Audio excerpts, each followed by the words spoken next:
Information, recherche, rétinite pigmentaire organise ses 37e rencontres nationales ici à Montpellier pour la première fois.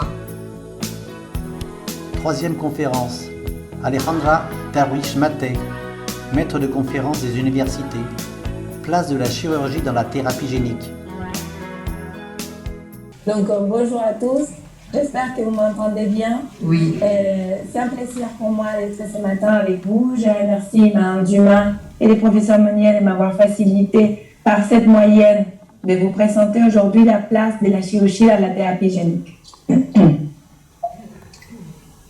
Donc, comme on l'a déjà expliqué ce matin, la thérapie génique permet l'introduction d'un matériel génique exogène dans les cellules ou les tissus d'un individu pour permettre la production endogène d'un produit génique souhaité, en général une protéine, qui va nous permettre de traiter la maladie. Mais pour pouvoir introduire ces matériels génétiques, on l'a déjà expliqué aussi aujourd'hui, il nous faut un vecteur qui peut être viral ou non viral et une voie d'administration. Et c'est de cette partie-là dont je vais vous parler aujourd'hui. C'est cette voie d'administration parce qu'elle peut être aussi des sources des effets secondaires pour les patients. Il y a deux voies d'administration qu'on utilise en pratique clinique pour des autres indications et qui sont également utilisées pour les essais des thérapies géniques. La première, c'est la voie sous-rétinienne et la deuxième, c'est la voie intravitrine. Il y a aussi des autres voies en cours d'exploration qui sont les voies suprachoroïdiennes et la voie sous la membrane limitante interne dont je vous parlais que brièvement. Donc, voici un schéma qui représente donc une injection sous-rétinienne, c'est-à-dire qu'on va injecter les produits géniques sous la rétine à l'aide d'une canule qui va soulever la rétine et qui va amener les produits géniques entre les cellules de l'épithélium pigmentaire et les photorécepteurs. Par ailleurs, il y a la voie intravitrine qui consiste à injecter les produits dans la cavité vitrine en contact avec la rétine, mais sans la soulever. Donc cette voie intravitrine, vous l'avez compris, est plus facile et moins invasive. Et elle est utilisée quand on a besoin de transfecter les cellules de la rétine interne, c'est-à-dire quand on a besoin d'introduire les gènes en question dans les cellules ganglionnaires de la rétine ou la rétine interne, notamment dans des maladies comme la neuropathie optique héréditaire de Leber ou la rétinostisis. Cependant, le problème de cette voie d'administration, c'est qu'on ne peut pas amener de façon satisfaisante les gènes dans les cellules de la rétine externe, notamment les photorécepteurs et les cellules de l'épithélium pigmentaire. Cette voie, même si elle est moins invasive et plus sûre que la voie sous-rétinienne, elle a également des effets secondaires qui sont rares mais qui existent, tels que l'infection de l'œil, le décollement de la rétine, des déchirures, des cataractes, des hémorragies à l'intérieur de l'œil et aussi une hypertonie transitoire, une augmentation de la tension de l'œil. Donc c'est pour cette raison que quand on souhaite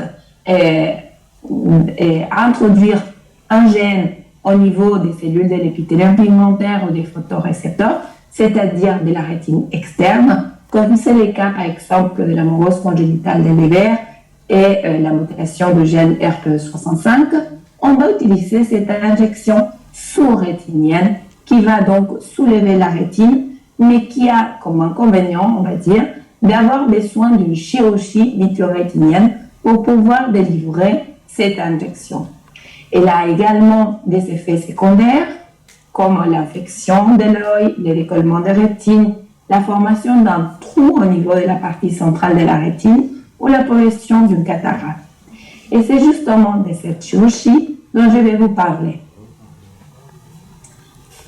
Donc, on l'a dit, la place de la chirurgie vitréorétinienne et de la vitrectomie a acquis une notable importance avec la mise en place dans le cadre du soin de la première thérapie génique disponible pour des dystrophies héréditaires de la rétine. Donc, il s'agit de Luxturna, qui est indiqué dans des patients présentant des mutations bialléliques de gène RPE65.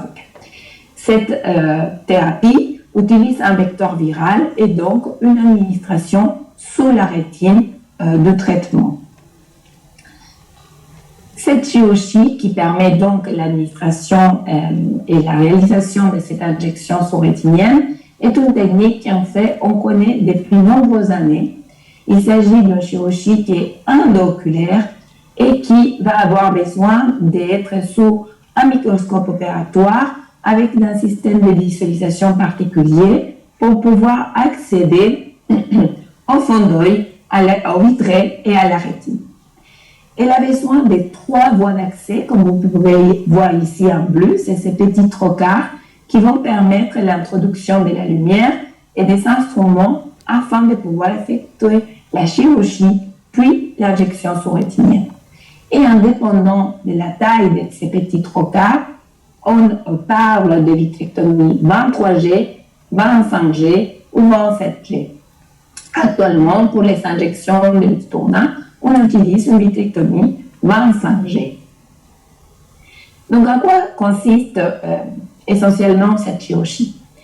Une fois qu'on a pu mettre notre trocars et qu'on est à l'intérieur de l'œil, on va pouvoir couper et aspirer donc les vitrés, cette gel qui est en contact avec la rétine. Parfois, il va falloir les décoller du contact avec la rétine pour pouvoir bien nettoyer tout et bien enlever tous ces vitrés. Et c'est justement ça qui peut occasionner des complications, notamment chez l'enfant, où les vitrés est bien adhérente à la surface de la rétine. Mais encore une fois, c'est une technique qu'on maîtrise et qu'on connaît depuis nombreuses années. Ensuite, une fois que les vitrés est enlevé, on va pouvoir faire l'injection sous-rétinienne, donc il va soulever la rétine, et à la fin, on va remplacer les liquides de la cavité de l'œil par de l'air et on va demander au patient de rester sous le dos 24 heures. L'intervalle d'une chirurgie par rapport à l'autre est de 7 jours. C'est l'intervalle actuellement recommandé pour le protocole de Luxturna. Mais chez l'enfant, nous avons allongé cet intervalle justement pour pouvoir surveiller les effets de la vitrectomie qui peuvent s'étendre jusqu'à 1 mois post-opératoire. Cette chirurgie est encadrée d'une corticothérapie orale qui doit être commencée 3 jours avant l'intervention et qui va se prolonger sur une durée totale de 17 jours. Plus précisément, l'injection s'effectue avec une petite canule, cette fois-ci 41G, en général le long de l'arcade supérieure, mais on peut aussi choisir différents sites d'injection et on va injecter toujours le même volume, c'est 0,3 ml pour la thérapie génique de Luxturna. On va éviter les vaisseaux et les zones d'atrophie ou des pigments pour éviter justement des complications.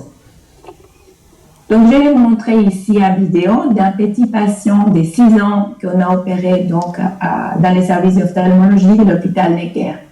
Comme je vous ai dit, il faut avoir placé les 3 trocars.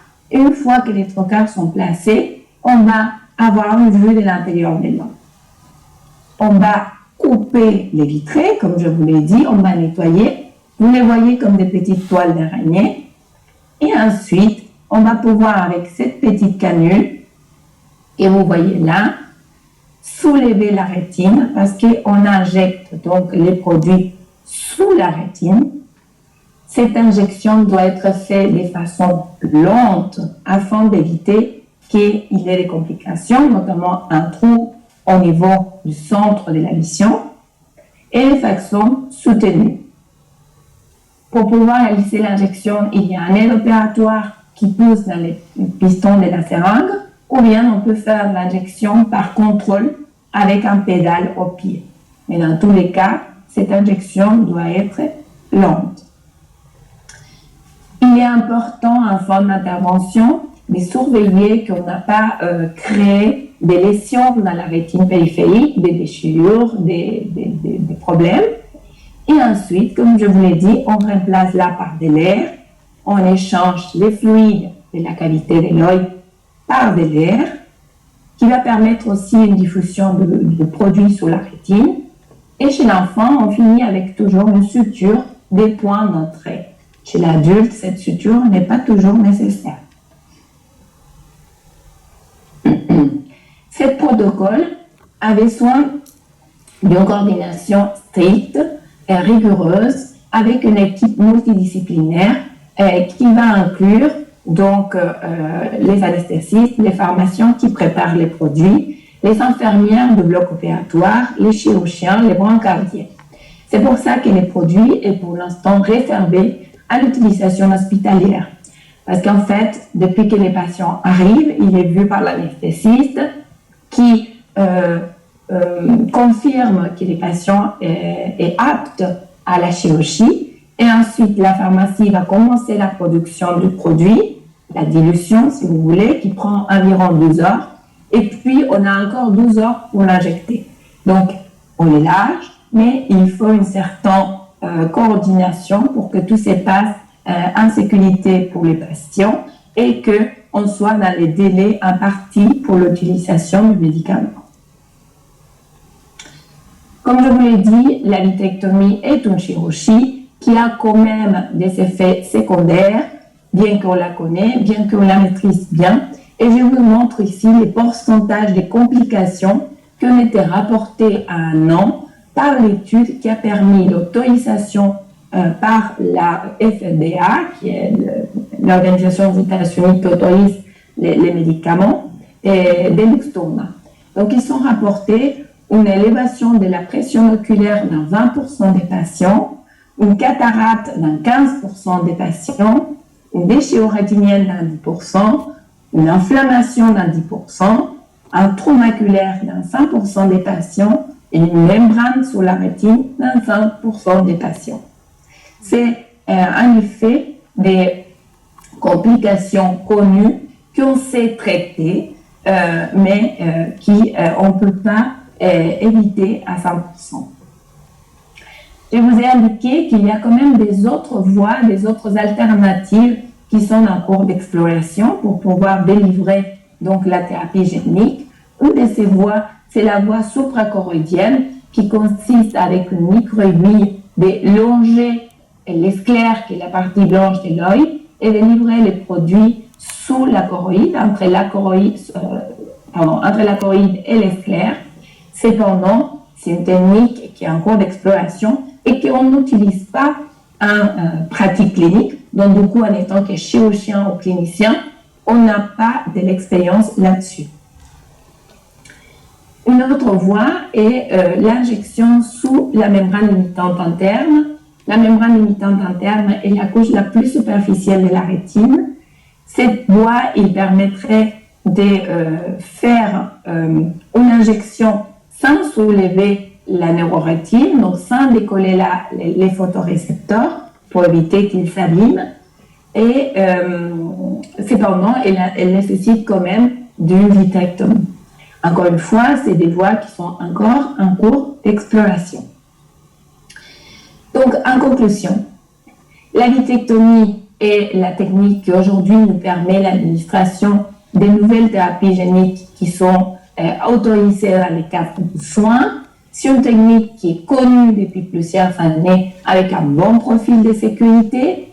Cependant, il y a des complications entre et post-opératoires bien que rares. Elle reste cependant une technique qui est invasive avec des effets secondaires potentiels qui sont non négligeables, surtout chez les petits enfants, et exige un protocole rigoureux et multidisciplinaire pour sa mise en place. Je vous remercie à tous de votre attention.